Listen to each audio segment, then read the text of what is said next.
Nós tursa o password também está único para cada diferente login que nós usa. Pero para cada corda cada um de nós porta dolor de cabeça. E quando nós temos costume de pegar ou dois passwords para turcos, qual não tem que safe se outro ainda logra essa que password está. A app não disponível para ajudar a organizar o password não, qual sinceramente a mim mesmo me serviço que eu não uso essa aqui na etol. Pero afortunadamente de uma maneira que cada um de nós porque de acordo nos password não. Com vamos que sei.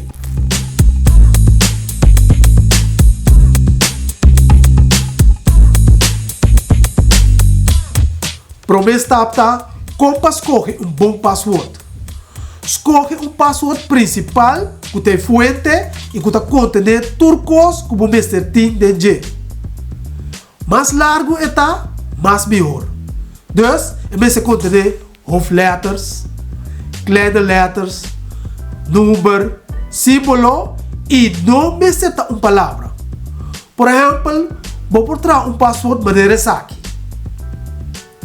O tipo de password aqui está assim mais difícil para hacker decifrar.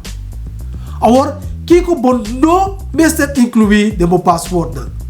Well, definitivamente, vamos evitar de usar nome, palavra como por aí no dicionário e esta palavra na outro idioma.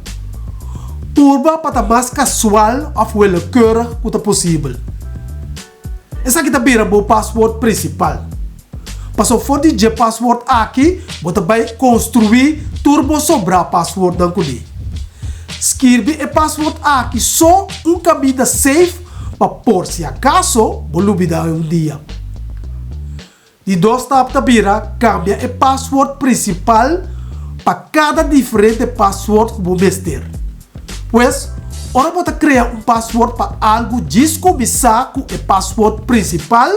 Então, pôr letra para trás que está relacionado com a coisa que você traz password P. E como é que é? Por exemplo, se você encontrar password para o PayPal account, você usa o password principal. Boa nota que me está assim, me usa o password principal, então me diz plaque PayPay, que está para PayPal su trás. Fácil, não? Agora, é bonito o método aqui tá com mal. Você acorda o password principal só, você pode añadir par de dígitos atrás para cada password que você ter, criando assim diferente password único para turcos que você ter e que resulta fácil para você acordar. Esse sistema aqui está bem fácil. Pois, se no momento aqui você está usando o mesmo password para turcos, para que não diz mix na tiki, então se quer pôr letra para trás para ser password único. Também é ideal para cambiar o password principal, para mais seguro e mais difícil para realizar aqui ou decifrar isso aqui.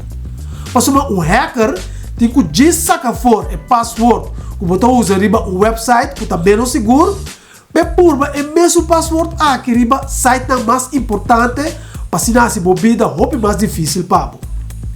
Pois se saber e usa diferente password que você quer de acordo para diferentes sites. Essa aqui é Computers Vibe. Manda thumbs up se você gostou do vídeo aqui e não olvide de subscribe no channel aqui. Me também ramo desse seguinte vídeo. Ayo!